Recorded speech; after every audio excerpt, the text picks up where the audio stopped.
يا أيها الذين آمنوا لا يحل لكم أن ترثوا النساء كرها ولا تعضلوهن لتذهبوا ببعض ما آتيتموهن إلا أن يأتين بفاحشة مبينة وعاشروهن بالمعروف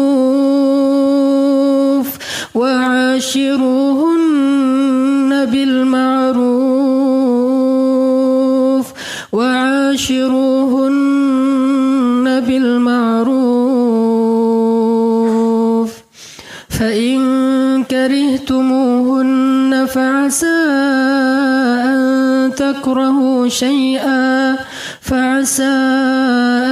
تكرهوا شيئا ويجعل الله فيه خيرا كثيرا.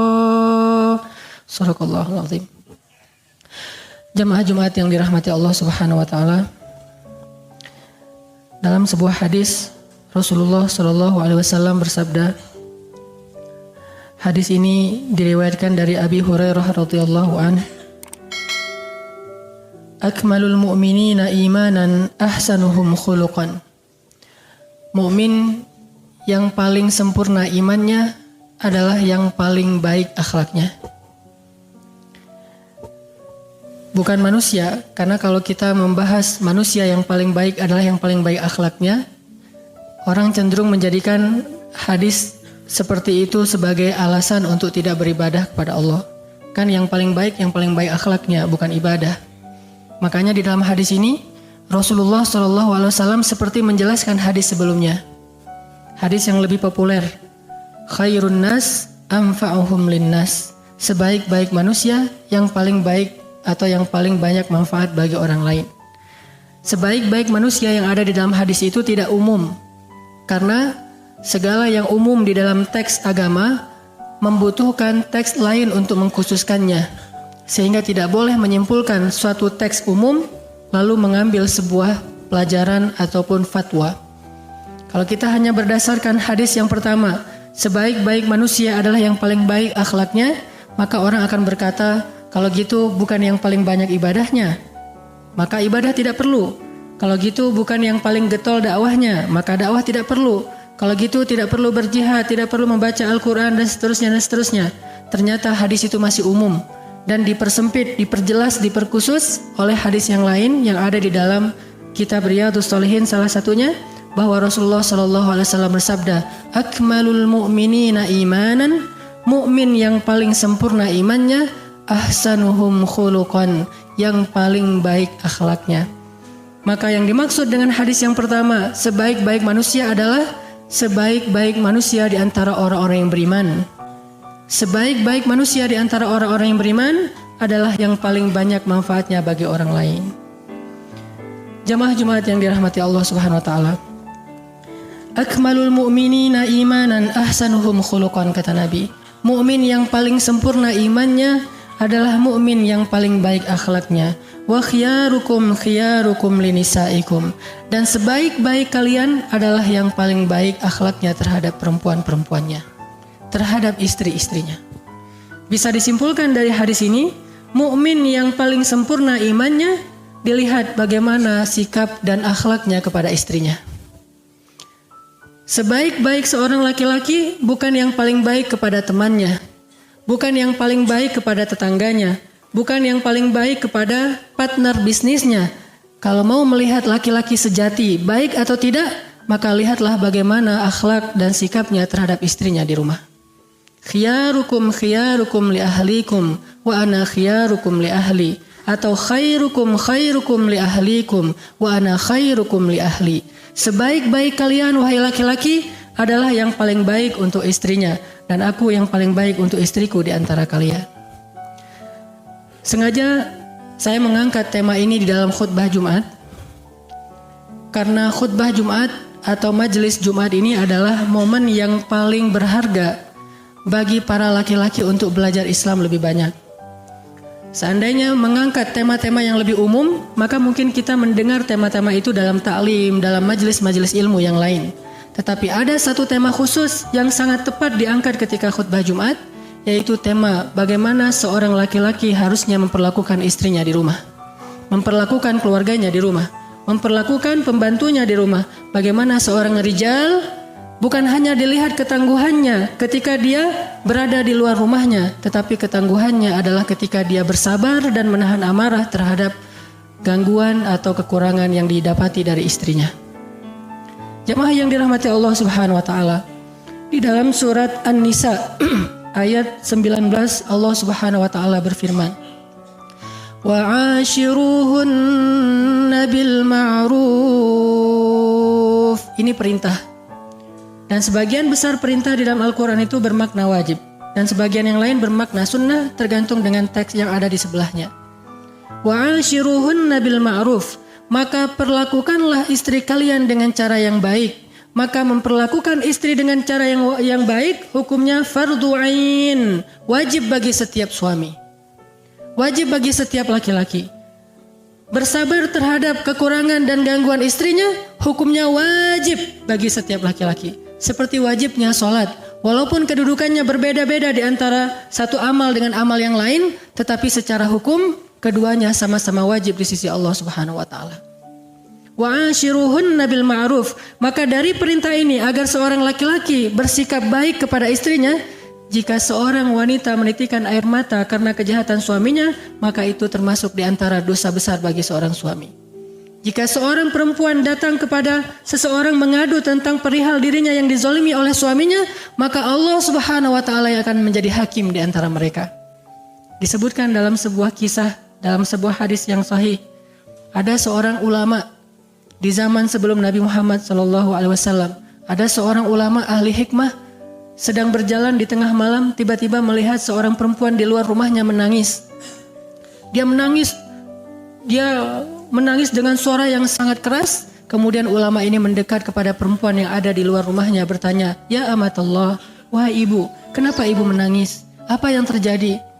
Lalu dia curhat kepada ulama ini mengatakan, "Saya adalah seorang perempuan yang lemah, perempuan yang tidak punya siapa-siapa, dan saya diusir oleh suami saya, dan saya kehilangan anak saya. Suami saya melarang saya untuk bertemu dengan dirinya dan anak-anak saya selama-lamanya. Kepada siapa saya mengadu, wahai Tuhan? Saya hanya sendiri dan tidak punya keluarga." Kemudian ulama ini mengatakan, "Ya amatullah, bukankah Allah itu sebaik-baik hakim, dan Allah selalu berpihak kepada perempuan-perempuan yang terzalimi oleh suami-suaminya? Mengadulah kepada Allah, karena Allah maha mendengar bahkan setiap langkah-langkah semut." Kemudian perempuan ini berdoa kepada Allah Subhanahu wa taala, dan Allah Subhanahu wa taala memberikan pelajaran yang luar biasa kepada suami perempuan ini. Istausu bin nisa'i khairan. Perlakukanlah perempuan itu dengan cara yang baik, kata Nabi. Sesungguhnya perempuan diciptakan dari tulang rusuk laki-laki, dan tulang rusuk yang paling bengkok adalah yang paling atasnya. Jika kalian terlalu keras terhadap perempuan untuk meluruskannya, maka kalian akan mematahkan tulang itu. Tetapi jika kalian membiarkannya, maka dia tetap dalam kebengkokan. Apa maksud dari hadis ini? Maksudnya ketika seorang suami membimbing istrinya, suami menasihati istrinya, suami mungkin merasa lebih paham agama daripada istrinya, maka bersabarlah dalam urusan itu. Janganlah kita memaksa seorang istri, seorang perempuan berpikir seperti laki-laki. Karena bahasa para ulama, laki-laki punya 9 logika dan 1 perasaan, sedangkan perempuan memiliki 9 perasaan dan 1 logika. Sehingga yang lebih dominan dalam dia berpikir itu adalah perasaannya. Kadang seorang laki-laki tidak menyadari kalau dia telah menyinggung perasaan istrinya. Lalu kemudian dia mengatakan itu hal sepele, kenapa kamu tersinggung, kenapa kamu marah, dan seterusnya dan seterusnya. Itulah fitrah wanita, itulah fitrah perempuan. Dan jangan memaksakan mereka berpikir seperti kita. Jangan memaksakan mereka melihat sesuatu itu sepele seperti pandangan seorang laki-laki, dari angle-nya seorang suami. Kalau kalian memaksakan hal itu, kasar taha, maka kita telah mematahkan tulang rusuk kita sendiri. Artinya menyakiti perasaan perempuan. Tapi kalau kalian membiarkannya, mudah-mudahan Allah memberikan kebaikan dari sisi lain kepada kalian pada wanita itu. Jamaah yang dirahmati Allah Subhanahu wa taala, marilah kita perhatikan beberapa kisah bagaimana Rasulullah SAW bersabar memperlakukan istrinya sebagaimana perintah Allah. Karena Rasulullah SAW adalah orang yang paling baik dalam mengamalkan Al-Quran. Sehingga kalau kita membaca satu ayat Al-Quran, lalu mau pengen tahu bagaimana mengamalkannya, lihatlah sunnah Rasul, lihatlah sirah Rasul, lihatlah kisah-kisah Rasulullah SAW. Dan beliau bukan cuma teladan dalam urusan ibadah, tetapi beliau juga teladan dalam urusan akhlak. Dan akhlak salah satunya adalah akhlak beliau kepada istri-istrinya. Wa'ashiruhunna bil ma'ruf. Perlakukanlah istri kalian dengan cara yang baik. Tanya kepada kisah bagaimana Rasulullah SAW memperlakukan istrinya. Bagaimana sabarnya Rasulullah terhadap istrinya. Padahal beliau jauh lebih mulia daripada kita. Beliau lebih dicintai oleh Allah daripada kita. Bahkan namanya disandingkan bersama nama Allah dalam kalimat syahadatain. Harusnya beliau mungkin lebih gengsi daripada kita untuk bersabar terhadap istrinya. Tetapi lihatlah kisah-kisah yang sangat luar biasa kesabaran Rasul, ar-rifqu, lemah lembutnya Rasul terhadap istri-istri beliau. Salah satunya dikisahkan bahwa suatu malam Rasulullah SAW sedang dimarahi oleh dua orang istrinya. Salah satunya adalah Aisyah dan yang keduanya adalah Hafsah. Satu anaknya Abu Bakar As-Siddiq, yang satu lagi anaknya Umar bin Khattab. Aisyah dan Hafsah sedang marah kepada Rasulullah SAW. Sampai suara kedua perempuan ini terdengar keluar rumah Rasulullah SAW. Sementara suara Rasul sama sekali tidak meninggi, tidak ditinggikan suara Rasul. Suara mereka di atas suara Rasul, teriak di hadapan Rasulullah. Bayangin seorang istri berteriak memarahi suami seolah-olah suami ini terdakwa, seolah-olah suami ini orang yang pendosa besar, sehingga suaminya hanya diam saja diteriaki oleh istri-istrinya. Dalam keadaan seperti itu tiba-tiba terdengar suara Umar bin Khattab memberi salam mau bertamu ke rumah Rasulullah. Assalamualaikum. Mendengar suara Umar memberi salam, maka kedua istri Nabi langsung lari masuk ke dalam kamar. Rasulullah membukakan pintu, Umar masuk, kemudian Rasulullah tersenyum. Umar bertanya, ya Rasulullah, suara siapa tadi yang saya dengar berteriak-teriak di hadapanmu? Suara perempuan yang mana? Kata Rasulullah, ya Umar, sesungguhnya tadi mereka memarahi saya. Tetapi ketika mereka mendengar suaramu memberi salam, mereka kemudian menjadi takut dan mereka masuk ke dalam kamarnya. Rasulullah tersenyum. Umar lalu marah dan berteriak ke arah kamarnya istri-istri Rasul. Wahai istri-istri Rasulullah, wahai perempuan-perempuan, apakah kalian merasa takut kepada Umar bin Khattab dan tidak takut kepada Allah dan Rasul? Tiba-tiba terdengar suara dari dalam kamar. Aisyah menjawab, wahai Umar, kami takut kepadamu karena engkau ghalidun syadid, karena engkau seorang laki-laki yang kasar lagi keras. Sedangkan Rasulullah orang yang lemah lembut. Pengakuan istrinya sendiri. Wahai perempuan, kalian takut kepada Umar dan tidak takut kepada Allah dan Rasul? Kata mereka, ya karena kamu adalah seorang laki-laki yang keras lagi kasar, sedangkan Rasulullah orang yang lembut. Kemudian Rasulullah tersenyum. Umar pun berbicara dengan Rasulullah, selesai urusan pada malam itu. Lihat bagaimana Rasulullah memperlakukan istrinya. Sama sekali Rasulullah tidak mengatakan, apakah kalian berteriak di hadapan saya sementara saya Rasulullah? Tidakkah kalian menghormati saya padahal saya suami kalian? Selain suami saya juga seorang nabi, seorang pembawa risalah, seorang pembawa Al-Quran. Apakah kalian memperlakukan saya seperti ini sementara saya adalah kekasih Allah? Rasulullah sama sekali tidak mengangkat ayat-ayat dan hadis-hadis tentang ini. Siapa kita yang mau mengangkat hadis-hadis tentang suami di hadapan istri kita? Kita banyak mendengar hadis-hadis tentang suami. Seandainya seorang perempuan, seandainya aku boleh menyuruh seorang manusia sujud kepada manusia, maka akan aku suruh seorang perempuan sujud kepada suaminya. Ini kita hafal di luar kepala kita.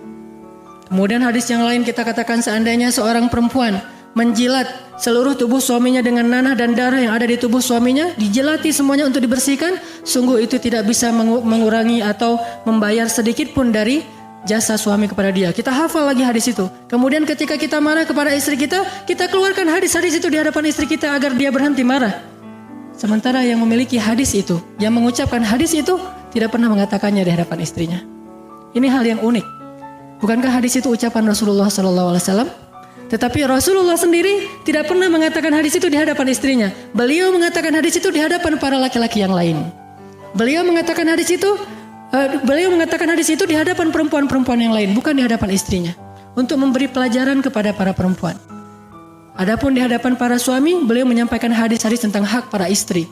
Ini adilnya Rasulullah SAW. Tetapi untuk keluarganya sendiri, istri Rasulullah, kalaupun tahu hadis ini, pasti tidak tahu dari Rasulullah. Taunya dari para sahabiat, dari istri-istri sahabat. Lalu siapa kita yang mau memakai hadis Rasulullah SAW tentang hak suami di hadapan istri kita? Padahal Rasul sendiri yang mengatakan hadis itu, tidak mengatakannya di hadapan istrinya. Ini menunjukkan akhlak yang luar biasa. Demikian juga dengan istri-istri. Kadang mereka menghafal hadis-hadis tentang hak perempuan. Di antara yang saya sampaikan tadi, kemudian kisah-kisah Rasulullah, sehingga ketika mereka merasa tidak nyaman kepada suaminya, mereka membroadcast, mereka mengirim, mereka memforward hadis itu lewat media sosial kepada suaminya. Padahal Aisyah radhiyallahu anha sendiri tidak pernah menyampaikan hadis-hadis tersebut di hadapan Rasulullah SAW. Artinya hadisnya sahih, tetapi tempatnya yang keliru. Kadang kita menggunakan hadis yang sahih, hadis yang benar di tempat yang kurang tepat, sehingga hasilnya tidak seperti yang dirasakan oleh Rasulullah dan para sahabat. Adegan bagaimana Rasulullah sabar terhadap istrinya. Adegan yang lain yang mungkin jarang disebutkan di dalam kisah-kisah tentang keluarga Rasul. Pernah suatu saat Aisyah lagi marahan kepada Rasulullah SAW. Karena Rasulullah nggak pernah marah kepada Aisyah, kecuali kalau Aisyah melanggar syariat. Tapi Aisyah marah kepada Rasulullah. Ada masalah yang tidak disebutkan kenapa. Sampai kemudian Aisyah saking marahnya mengatakan, saya akan adukan ini kepada ayah saya, yaitu Abu Bakar. Lalu kata Rasulullah, kalau begitu biar saya temani kamu ke rumah Abu Bakar. Ya sudah, ditemani oleh Rasulullah ke rumah Abu Bakar. Sampai di rumah Abu Bakar, Aisyah langsung ingin bicara, ingin curhat kepada ayahnya bahwa dia merasa terzalimi segala macam tentang suaminya. Kemudian Rasulullah mengatakan, ya Aisyah, boleh saya ngomong lebih dulu? Bayangin seorang Rasulullah minta izin kepada istrinya untuk berbicara. Apakah kita merasa terhina jika kita meminta izin kepada istri kita untuk bicara lebih dulu ketika kita ribut dengan istri kita? Istri kita udah ngomel-ngomel, kemudian kita mengatakan, boleh saya ngomong lebih dulu? Boleh saya katakan versi saya? Boleh saya jelaskan lebih dulu? Minta izin, apakah itu terhina? Bukankah itu ikut sunnah Rasulullah SAW? Bukankah Rasulullah bersabda, tidaklah seseorang merendahkan hatinya di hadapan manusia, kecuali Allah akan meninggikan derajatnya? Tawadu, rendah hati, low profile di hadapan istri kita itu lebih layak daripada di hadapan orang lain. Maka Rasulullah mengatakan, ya Aisyah, boleh saya ngomong lebih dulu? Kata Aisyah, boleh, tapi jangan katakan kecuali kebenaran. Bayangin, Aisyah mengatakan kepada Rasulullah seolah-olah Rasulullah akan berdusta. Bolehkah engkau bicara ya Rasulullah, tapi jangan katakan kecuali yang benar. Seolah-olah Rasulullah dicurigai akan berbohong. Mendengar ucapan seperti ini, Abu Bakar menjadi marah kepada Aisyah. Ya Aisyah, Allah sendiri yang mengatakan bahwa Muhammad itu adalah as-sadiqul masduq, orang yang jujur dan terpercaya, al-amin, orang yang la yantiqu 'anil hawa in huwa illa wahyun yuha, yang tidak berbicara dengan hawa nafsu, semuanya wahyu dari Allah. Bagaimana mungkin kamu curiga dan mengatakan jangan katakan kecuali kebenaran? Ya Aisyah, kamu berlebihan sekali sikapmu di hadapan Rasulullah. Kemudian Aisyah dipukul oleh Abu Bakar di pundaknya, pukulan yang tidak melukai. Karena dipukul oleh ayahnya, Aisyah kemudian berlari, kemudian Rasulullah melindungi Aisyah dan Aisyah bersembunyi di belakang Rasulullah. Kemudian Rasulullah mengatakan, ya Abu Bakar, kami tidak datang ke rumah ini agar engkau memarahi istri saya, apalagi memukuli istri saya. Kami datang ke rumah ini agar engkau membela istri saya. Kemudian Rasulullah melihat ke belakang ke arah Aisyah, ya Aisyah, lihatlah bagaimana aku membela engkau dari orang itu. Kemudian Aisyah tersenyum, mereka pulang, selesai urusannya. Begitulah Rasulullah SAW memperlakukan istrinya. Dalam keadaan istrinya kadang-kadang akhlaknya berlebihan kepada beliau. Wa ashiruhunna bil ma'ruf. Perlakukanlah mereka dengan cara yang baik. Dan itulah yang diperintahkan Allah di dalam Al-Quran dan dicontohkan oleh Rasulullah SAW di dalam kisah dan sunnah. Barakallahu li walakum. Allahumma salli ala Sayyidina Muhammad wa ala alihi wa sahbihi ajma'in. Alhamdulillah, asyhadu an la ilaha illallah wa asyhadu anna Muhammadan abduhu wa rasuluh. Allahumma salli wa sallim wa barik ala Sayyidina Muhammad wa ala alihi wa sahbihi ajma'in.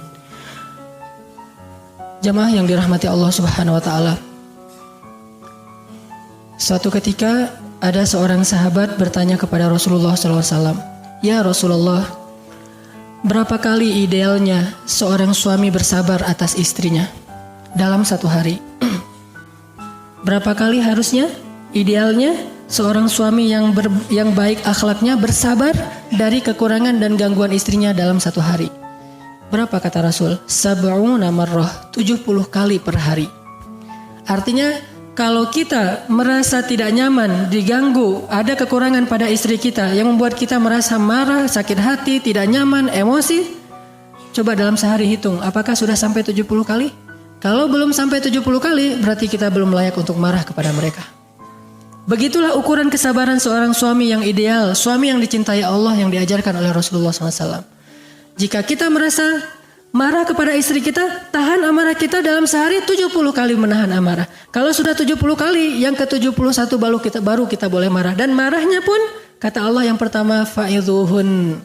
Cara marah yang pertama adalah beri nasihat, bukan berteriak, bukan mencela, bukan memukul. Nomor 1, ketika kita udah marah banget, fa'idhuhun, beri nasihat. Yang namanya nasihat itu bukan memarahi, nasihat itu dengan bil mau'izatil hasanah, dengan cara yang baik. Udah dengan nasihat ternyata nggak mempan juga, maka wahjuruhunna anil madhaji. Pisah tempat tidur, bukan pisah rumah. Kita tidur di sofa, istri tetap tidur di kamar. Bukan istri disuruh keluar dari kamar, apalagi keluar dari rumah. Bahkan Nabi bersabda, haram bagi seorang laki-laki membiarkan istrinya keluar dari rumah, kecuali jika istri itu berbuat fahsya atau berzina, selingkuh. Di dalam Al-Quran juga Allah jelaskan, nggak boleh kita mengusir istri kita dari rumah kita, apalagi kalau rumah itu milik bersama. Bahkan kalau rumah itu hanya milik kita sendiri, tidak boleh mengusir istri dalam keadaan apapun kecuali istri itu berbuat zina. Maka cara pisah tempat tidur yang diajarkan dalam sunnah itu adalah Nabi yang keluar dari kamar, tidur di sofa, tidur di ruang tamu, istrinya tetap tidur di kamarnya yang nyaman. Ini marah. Marah yang ketiga baru fadribuhun, baru memukul mereka dengan pukulan yang tidak melukai dan menyakiti. Tetapi belum pernah saya membaca ada kisah Rasulullah memukul istrinya atau para sahabat memukul istrinya, karena rata-rata di antara mereka memiliki kesabaran sampai ke tingkat fa'idhuhunna, itu sudah beres urusan di antara mereka. 70 kali kita harus bersabar atas gangguan istri kita. Dan Rasulullah SAW bersabda dalam hadis yang lain, tidaklah seorang laki-laki bersabar atas gangguan istrinya selama beberapa saat, kecuali Allah Subhanahu wa taala akan memberikan kepada dia anugerah yang pernah Allah berikan kepada Ayub alaihissalam. Kalau mau tahu, bacalah kisah Ayub yang sangat panjang. Bagaimana ending dari kisah Ayub yang sabar terhadap istrinya yang meninggalkan beliau ketika beliau sedang sakit. Siapapun yang sabar atas perlakuan buruk dari istrinya, kata Nabi, maka Allah akan memberikan kepada dia karunia seperti yang Allah berikan kepada Ayub alaihissalam. Bahagialah seorang suami yang diberikan seorang istri yang solehah, dan berbahagialah seorang suami yang diberikan kesabaran untuk menghadapi istri-istrinya. Karena sesolehah apapun seorang perempuan, dia adalah manusia. Seperti Aisyah radhiyallahu anha yang dicintai oleh Allah, dapat salam langsung melalui Jibril. Seperti Hafsah yang ketika Nabi pernah menceraikan Hafsah, Allah mengutus Jibril untuk merujuk Hafsah. Ya Muhammad, rujuklah Hafsah. Sesungguhnya Hafsah itu istrimu di dunia dan di akhirat. Istrimu di dunia dan di surga. Sesolehah Hafsah, al-sawwamah qawwamah, yang ahli puasa dan ahli salat malam, tetap aja melakukan kesalahan yang ditegur oleh Allah di dalam surat At-Tahrim. Semua mereka adalah manusia, sama dengan halnya kita. Kita juga manusia yang kadang berbuat salah, yang apalagi kesalahan mereka itu adalah fitrah dari Allah, kebengkokan yang ada pada diri mereka atau perasaan mereka. Isbiru wasabiru, bersabarlah dan kuatkanlah kesabaran. Bagi yang belum menikah, bekalilah diri kita dengan kebijaksanaan, dengan kesabaran, dengan akhlak mulia, sehingga ketika nanti Allah menganugerahkan kepada kita seorang istri, jadilah seorang waj'alna lil muttaqina imama. Mudah-mudahan nasihat yang sederhana ini bisa hari ini juga kita amalkan dalam kehidupan kita. Pulang dari masjid saat kita selesai sholat Jumat ini, kecuplah kening istri kita, doakan mereka, karena doa seorang suami yang baru selesai sholat Jumat sangat diijabah oleh Allah Subhanahu wa taala. Ketika kita datang ke rumah kita, doakan istri kita, kecup keningnya, belai rambutnya, dan katakan, ya Allah, jadikanlah istri ini istri yang solehah, istri saya di dunia dan di akhirat insyaallah. Allahumma ghfir lil muslimina wal muslimat wal mu'minina wal mu'minat al ahya'i minhum wal amwat. Allahumma ghfir lana dhunubana wa liwalidayna warhamhuma kama rabbayana shighara. ربنا آتنا من لدنك رحمة وهيئ لنا من أمرنا رشدا واجعل لنا من كل ضيق مخرجا ومن كل هم فرجا ومن كل عسر يسرا ربنا هب لنا من الصالحين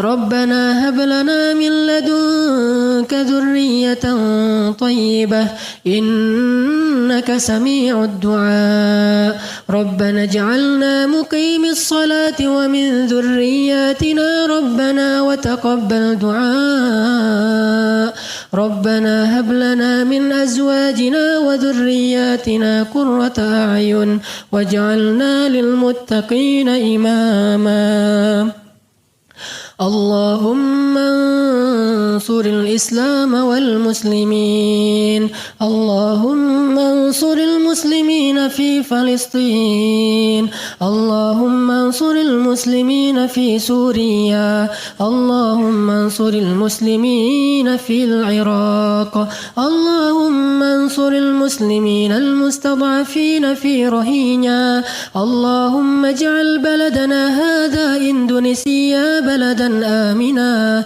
وارزق أهله من الثمرات يا رزاق ربنا آتنا في الدنيا حسنة وفي الآخرة حسنة وقنا عذاب النار